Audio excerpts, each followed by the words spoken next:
the yard that went silent.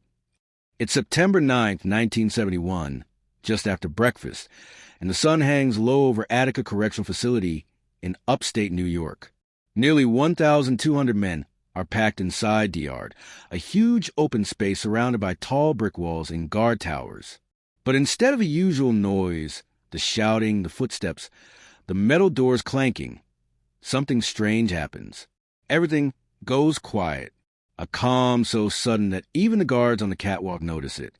One inmate, Richard Big Rick Clark, a tall guy known for keeping to himself, steps forward. He raises his hands, almost like he's telling the whole world to stop.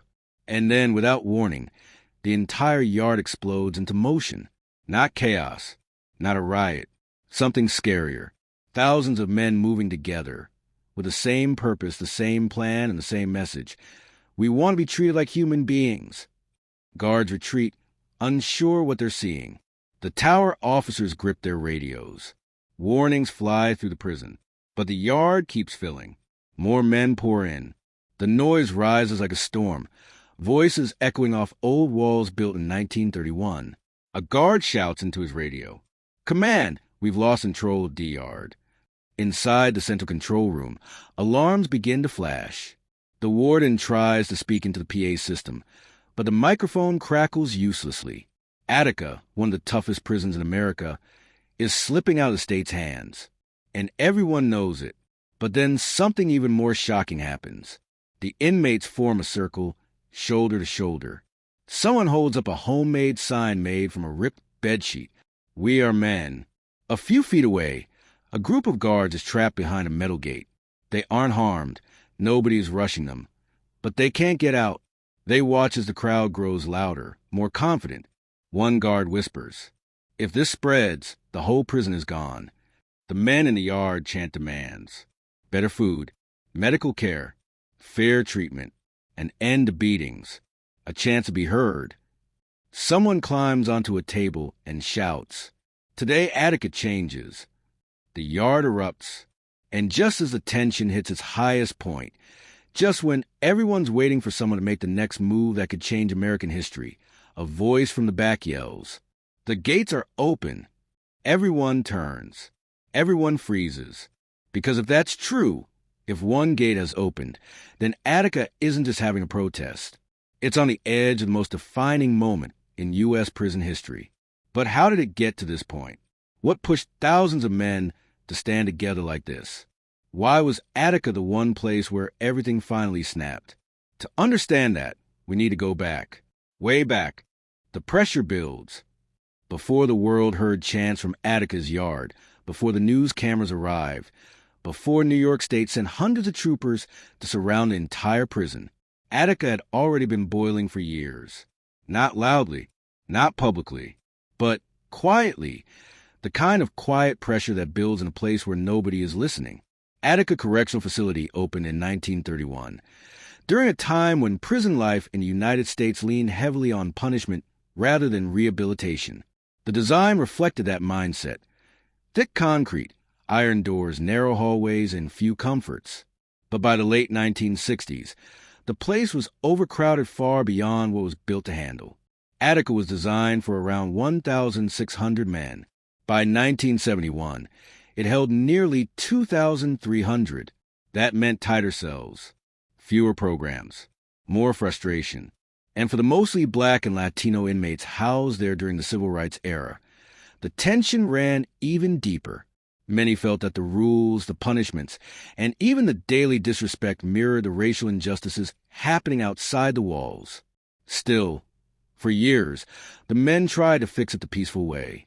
They wrote letters. They filed appeals. They asked to meet with officials. They pleaded for basic improvements.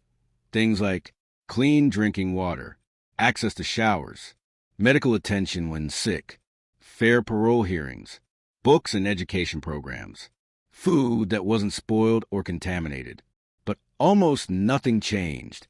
Inside Attica, even small things were reminders of how little control inmates had. Wake-up time was decided for them. Meal portions were fixed. Showers were limited to a few times per week. Mail could be delayed or denied. And punishment, which inmates claimed was often excessive, could come without explanation. One inmate, Herbert Blyden, later described it simply: "We were treated like we weren't human beings." By 1970, the situation was reaching a breaking point. Inmates saw what was happening around the country: the civil rights movement, the rise of activism, people demanding basic human rights, and they began to believe change was possible even behind bars. They started holding small discussions in the yard. They shared newspapers. They talked about challenging the system respectfully and peacefully. But inside Attica, even discussion felt like a risk. Many officers at the time were former military men, quiet and strict, following old-school rules. Communication between guards and inmates was limited. Arguments were common. Trust was almost non-existent. And then came the moment many inmates said was the final warning sign that Attica was heading toward disaster: the death of George Jackson at San Quentin on August 21st, 1971. Jackson was a well-known prisoner and writer whose death shook prisons across the country. When the news reached Attica, tension inside the facility skyrocketed. Many inmates felt that if something didn't change soon, violence would eventually erupt, whether intentional or not.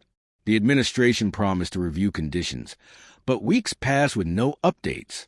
Then came September 8th, 1971, the day before everything blew open.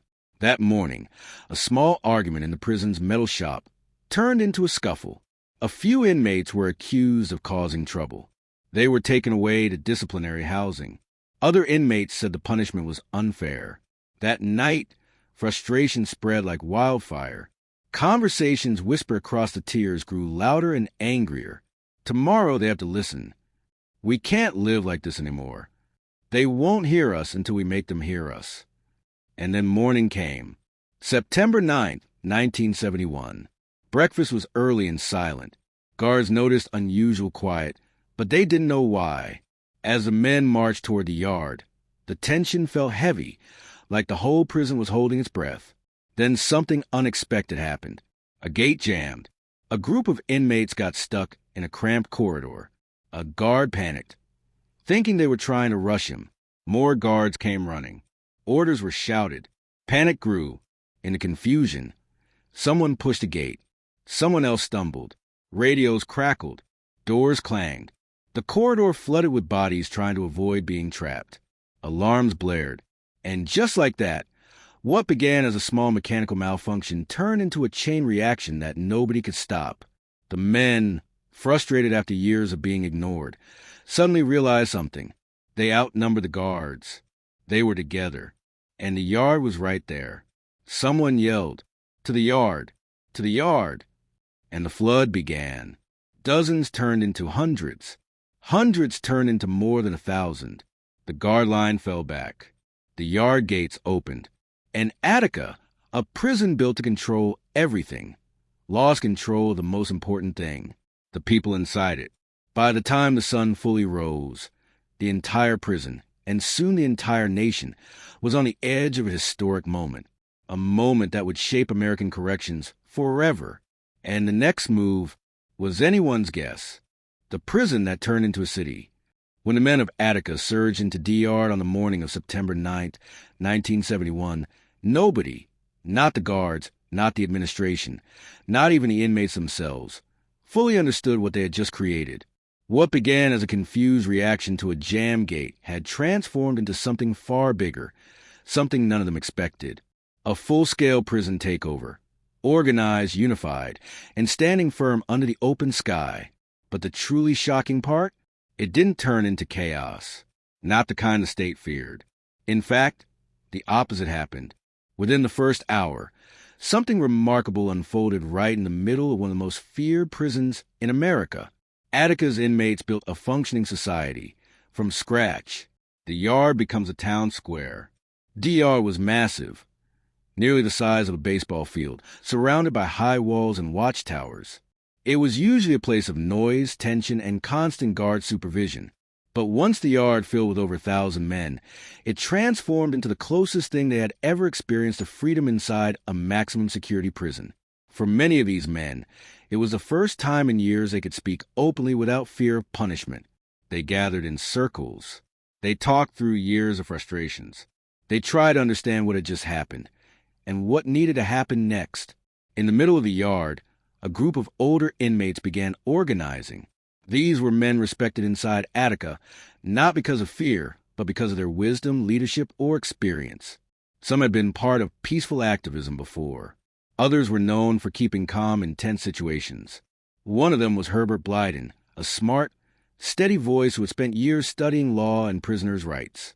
Another was L.D. Barkley, just 21 years old, well-spoken, confident, and respected despite his age. He had a clear vision of what fairness should look like behind bars. Together, they formed something the world had never seen inside a U.S. prison, a leadership council. They weren't trying to seize power for ego. They weren't trying to start violence. They were trying to control the one thing almost nobody expected prisoners to be able to control: themselves. Because whether they planned it or not, every man in that yard understood something. Once the prison lost control, the entire nation was watching, and what happened next would decide whether Attica became a tragedy or a turning point. The guards who were trapped in the early rush to the yard, a group of officers had been caught behind barriers and couldn't evacuate. They were now stuck inside the very facility they once controlled, separated from the inmates only by a thin layer of space and tension. But something surprising happened. The Leadership Council ordered everyone to protect the trapped officers from harm, not because they liked them, not because they weren't angry at them, but because the council understood something critical. If even one officer was hurt, peaceful negotiation would be impossible. Barkley stood in front of the crowd and shouted, "We're not here to destroy life. We're here to change life." His voice carried across the yard. Even from the watchtowers, troopers and guards could hear the conviction in it. The inmates formed a protective circle around the trapped officers, not to intimidate, but to prevent hot-headed decisions. The council wanted to show the world that Attica wasn't acting out of rage. They were acting out of desperation and purpose. The world begins to notice. Within 2 hours, the news had reached Albany. Within 4 hours, it hit New York City. By the afternoon, national radio stations were mentioning it. By sundown, the story was on every major TV network in America. Prisoners take over Attica Correctional Facility. Reporters swarmed outside the gates. Helicopters circled overhead. Families of inmates rushed to the prison, demanding to know if their loved ones were safe.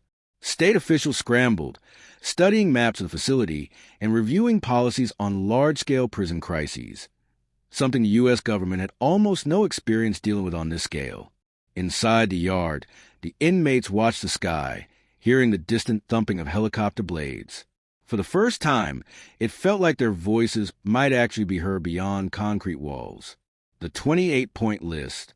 Leadership Council members sat together on the ground, surrounded by hundreds of inmates waiting for direction.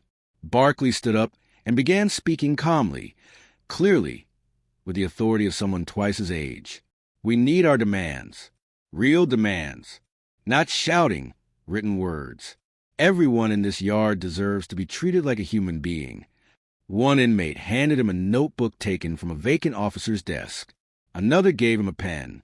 Barkley looked out across the yard and spoke to the crowd. "Tell me what we need to put in writing." And the voices came. Decent medical care. More than one shower a week. Fair disciplinary hearings. Enough soap. Better food. Education programs. Proper visitation. No punishment without reason. Real rights. A man named Frank Big Black Smith, calm but commanding, wrote suggestions on a scrap of cardboard so everyone could see. When someone yelled out an extreme idea, others shut it down immediately. The council made clear that this wasn't about revenge. It was about fairness. Within hours, they created something that would become a historic document.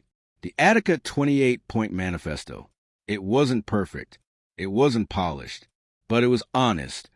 A real picture of how people survived inside one of America's harshest prisons. Negotiators arrive. Later that same afternoon, the first outside observer arrived. William Kunstler, a well-known civil rights lawyer. Shortly after him came representatives from the New York State Correctional Association, and eventually even national figures like Bobby Seale. Cameras captured the moment when the gates opened just enough for observers to step inside and walk into D-Yard. For the first time in U.S. history, civilians were allowed into an active prison uprising to oversee negotiations. Observers walked through the yard, shocked at what they saw. Men forming food lines, others creating shade with blankets, a medical corner organized with basic supplies, a communication area where leaders addressed the group. Everything peaceful. Tense, yes. Emotional, absolutely. But peaceful, one observer wrote later. They had turned a prison yard into a community meeting. But the peace rested on a knife's edge. All it would take was one wrong move, one misunderstanding, one spark, and the entire situation could shift from negotiation to catastrophe. The inmates knew it. The observers knew it. The state knew it most of all. And as night fell on September 9th, the lights of guard towers flickered on, casting long shadows across the yard. Thousands of eyes stared at the walls. Thousands waited for what the state would do next. And deep inside the administration building, New York's highest officials met behind closed doors, asking the same impossible question. Would Attica listen or would Attica explode? The negotiations that shook America. Night fell over Attica like a heavy curtain, wrapping the entire prison in a kind of darkness that felt deeper than normal. Not because the lights were out, but because the world outside the walls suddenly cared about what was happening inside them. Floodlights from the towers cast long beams across D-Yard, lighting up faces that had rarely been seen as human by the public. But now, these men were on every TV screen in America. For the inmates who sat on blankets, leaning against the walls or gathering in small circles, the cool September air wasn't what kept them awake. It was uncertainty. Nobody knew how the state would respond. Nobody knew if their demands would be taken seriously. And most importantly, nobody knew how long this strange moment of unity could last before tension cracked it open. Still, that first night, something almost unbelievable happened. Attica became quiet, calm, ordered, structured, not because anyone forced it, but because the inmates themselves chose it. As the hours passed, D-Yard transformed into an open-air meeting hall. A group of men organized a communication center using chalk pulled from classrooms and would board scavenge from workshops. Another group designated an area for sleeping. Others collected leftover food from the kitchen to share among the yard. Nobody pushed. Nobody shoved. Nobody wanted to give the state a reason to act immediately. Meanwhile, outside the prison, rows of New York State troopers lined the perimeter with riot control gear, helmets, and shields. They stood silently, only speaking in short instructions or radio messages. To them, this wasn't political movement. It was a disturbance they were trained to suppress. The tension between the disciplined calm inside the yard and the rigid preparation outside the walls created an eerie contrast. And then came the sound that made every man in the yard sit up straighter. The front gates opening, vehicles pulling in, footsteps approaching. The first official negotiators had arrived. Observers stepped into the yard of change. From the yard, inmates watched the civilians walk toward them to the gates under escort. These weren't prison officials. They weren't guards. They weren't politicians. They were observers, neutral witnesses chosen to make sure the truth of what was happening inside Attica wouldn't be twisted or hidden. Among them were civil rights lawyers, community leaders, clergy, and respected public figures. The most recognizable was William Kunstler, a controversial but influential civil rights attorney who had handled major cases across the country. A few hours later, another historic figure would arrive. Bobby Seale, co-founder of the Black Panther Party and a national voice on justice and reform. When the observers stepped into D-Yard, the crowd parted, forming a wide path like community welcoming guests. It was a powerful moment. Inmates standing shoulder to shoulder, watching these outsiders enter a world few Americans had ever seen. One observer later said the silence felt as thick as humidity, the kind where every breath is shared. Kunstler raised his hands in a gesture calm and spoke in a steady voice. We're here to listen, not to order you, not to judge you, to listen. And for the first time in the history of Attica, The men in the yard finally had an audience that wanted to hear them. The men speak. The Leadership Council guided the observers to a makeshift platform, nothing more than stacked milk crates and a wooden plank. But it worked. Barkley, Big Black, Blyden, and several others stood before the observers with a 28-point manifesto in hand. Small lamps placed on the ground flickered in the wind. Then Barkley began. He didn't shout. He didn't rant. He spoke with clarity, control, and purpose. He talked about the unheated cells during winter. He talked about medical delays that left men suffering for days. He talked about being allowed only one shower a week. He talked about parole boards that didn't listen, disciplinary hearings without fairness, and food that inmates said was sometimes spoiled or barely edible. We are not animals. We are not invisible. We are not asking for luxury. We are asking for dignity. His words echoed across the walls like something sacred. The observers took notes. Some nodded solemnly. Some looked shocked that conditions like these could exist in a modern American prison. When Barkley finished, Big Black stepped forward. He emphasized safety above all else. Safety for inmates. Safety for officers. Safety for anyone who entered the yard. He made it clear that order would be maintained. We don't want harm. We want change. The observers listened closely, taking in every detail. And then they asked a question that would define the next several days. What do you want from the state of New York? A state in crisis. At that exact moment, dozens of miles away in Albany, New York Governor Nelson Rockefeller was holding an emergency meeting. Advisors crowded around him with maps of the prison, reports from troopers, and early drafts proposed solutions. Some wanted immediate force. Some wanted negotiation. Others worried about national backlash if anything went wrong. Rockefeller himself refused to come to the prison, a decision that would become one of the most controversial of his entire career. Inside Attica, the inmates didn't know this yet, but they could feel something was off. If the governor didn't come, who was truly in charge? Who had the power to change anything? Who was listening? The observers tried to bridge the gap, acting as translators between two worlds that had never spoken to each other before. They carried messages from the leaders in the yard to prison officials, and from officials back to the yard. But progress was slow. The state was cautious. The inmates were cautious. And the clock was ticking. Every hour that passed increased public pressure. Every hour that passed increased fear among troopers outside. Every hour that passed increased the emotional strain inside the yard. The demands reached the world. By the next day, reporters had obtained copies of the 28-point list. Newspapers printed them on front pages. TV anchors read them aloud during the evening news. For millions of Americans watching at home, the demands didn't sound extreme at all. Enough medical care to see a doctor when needed, soap and hygiene supplies, fair rules, education, visitation rights, an end to constant mistreatment. Many Americans were shocked. They didn't know conditions inside prisons were this harsh. Others felt conflicted, torn between wanting safety and wanting justice. But one thing was clear: Attica was no longer just a prison issue. It was a national conversation. Tension at the negotiation table. Despite the peaceful order inside the yard, negotiations quickly hit friction. The inmates wanted binding changes. The state wanted control, restored first. The inmates wanted public guarantees. The state wanted internal discussions. The observers urged compromise. Officials issued cautious statements. Families outside the prison begged for transparency. And throughout all this, hundreds of inmates sat in the yard, watching, waiting, hoping, because they knew something the outside world didn't. A peaceful takeover can survive only as long as everyone stays calm. And the longer a crisis lasts, the harder calm becomes. The pressure mounts. On the second night, the atmosphere in DR began to shift, not toward violence, but toward fear.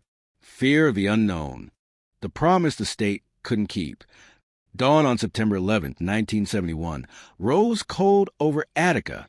The early morning fog clung to the tall concrete walls like a warning, drifting slowly across the yard before breaking apart under the floodlights. Most inmates had slept lightly, if at all. Leaders were exhausted. huddled together near the center platform, reviewing notes, rewriting demands, and planning for another day of tense negotiations. Everyone knew this day mattered. 2 days of talks had passed. 2 days of patience. 2 days of listening, waiting, hoping. But 2 days is a long time in a place where people have been ignored for years. When the guard in the tower lifted the bullhorn and called out, "The state has considered your demands," the yard held its breath. Men stood slowly, some shielding their eyes from the rising sun, others gripping blankets around their shoulders for warmth.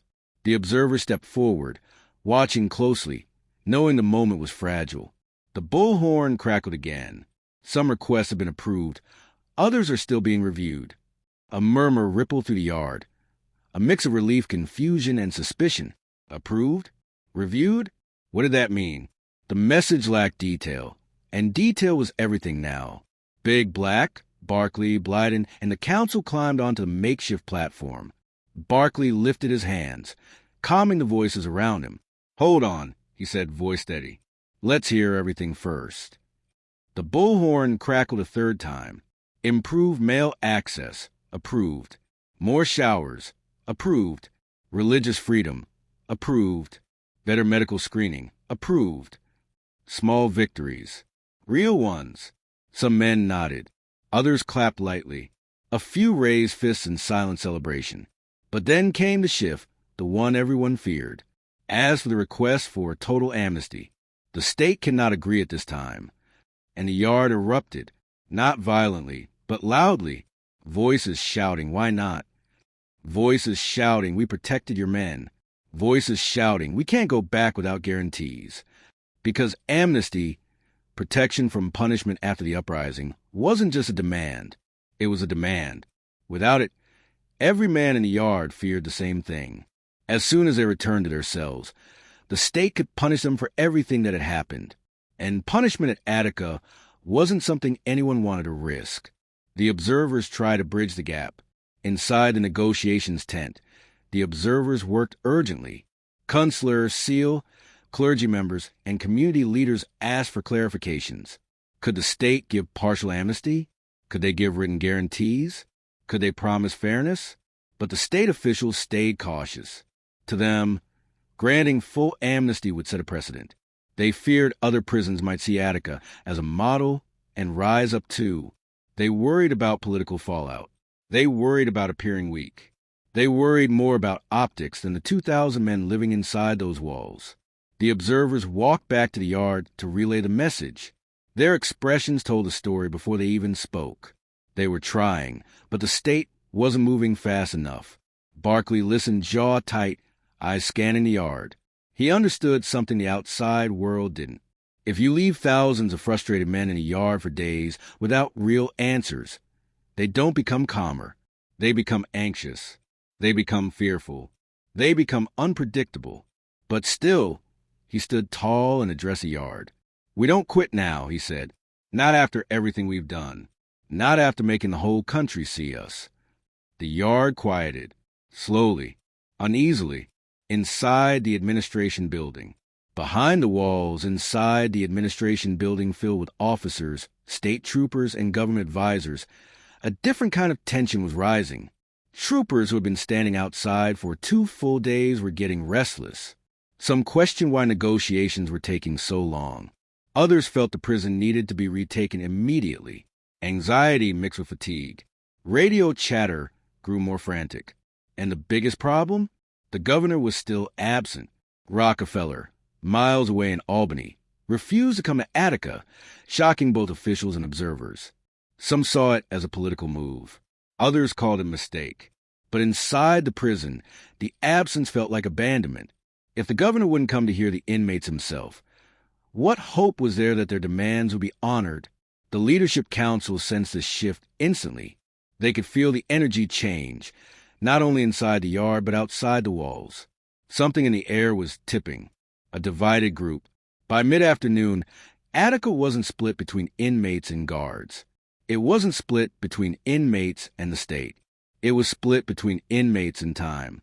The longer negotiations dragged on, the more opinions divided inside the yard. Some inmates believed the observers could still win concessions. Some believed only the governor could resolve the crisis.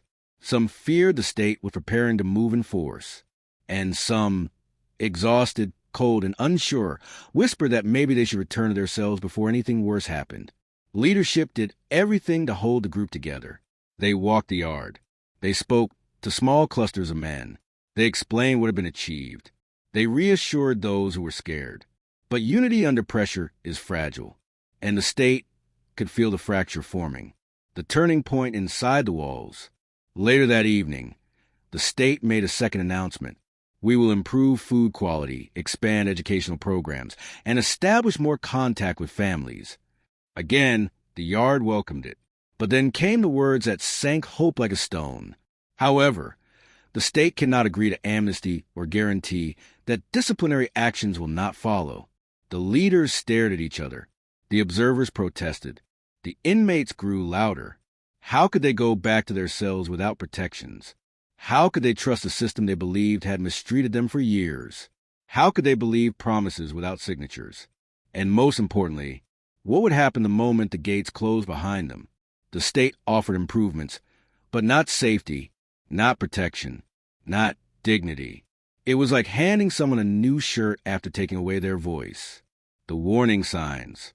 On the night of September 12th, the yard became a different place. Not violent, not chaotic, but tense, very tense. Men paced.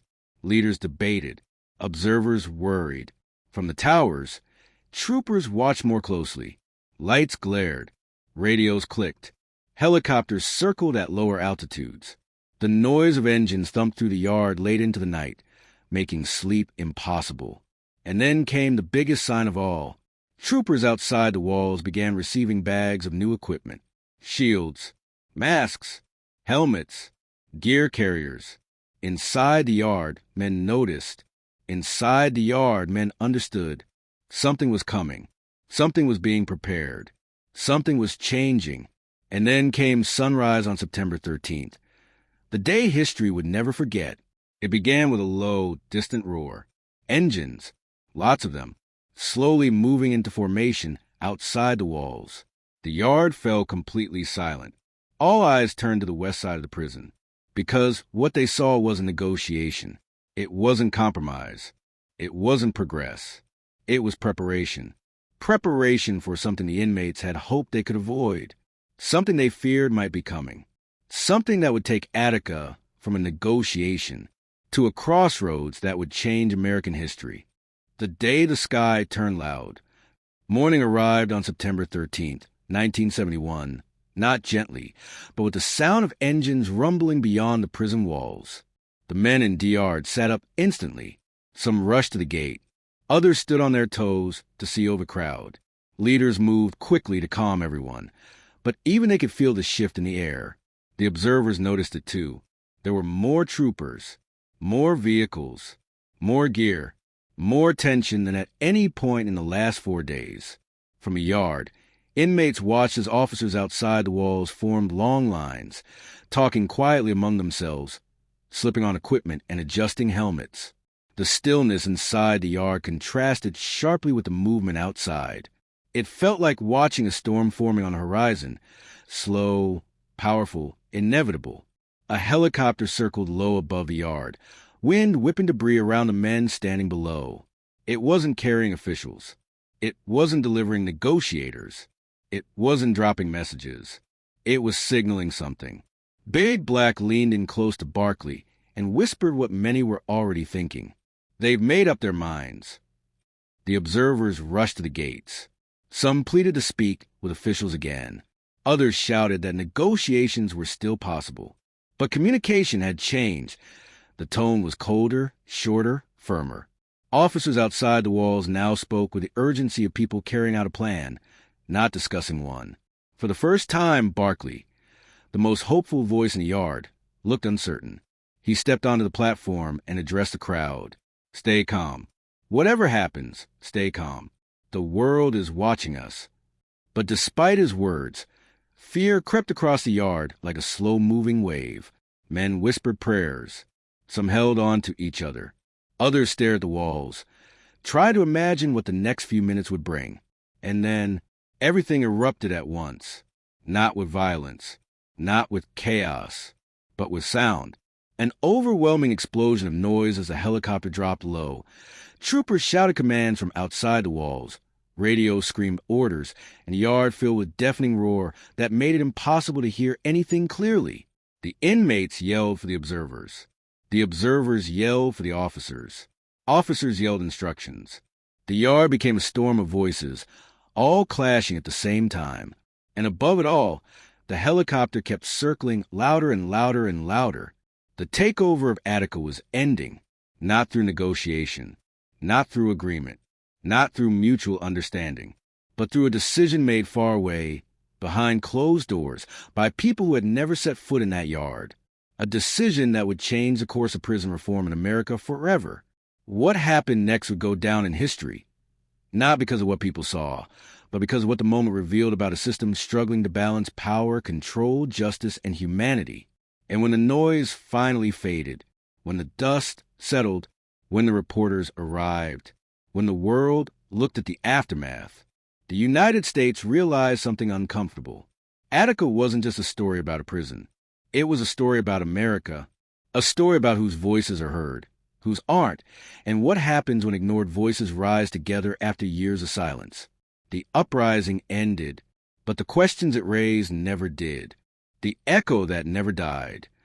Attica shaped America because Attica forced America to look at itself. It forced the country to confront what happens inside the places most people never think about. It forced leaders to reconsider the meaning of justice, fairness, and human dignity. It forced families, judges, politicians, communities, everyone to talk about prisons in a way they never had before. The men inside the yard weren't perfect. They weren't saints, but they were human beings. And when they stood together on September 9th, 1971, and demanded to be treated as human beings, the world finally listened, even if the response wasn't what they hoped for. The Attica uprising led to nationwide prison reforms. More oversight, more education programs, better visitation rules, more attention to conditions, more awareness that human rights don't disappear behind bars. But Attica also left a shadow, a reminder of how fragile justice can be when fear replaces communication and pressure replaces compassion.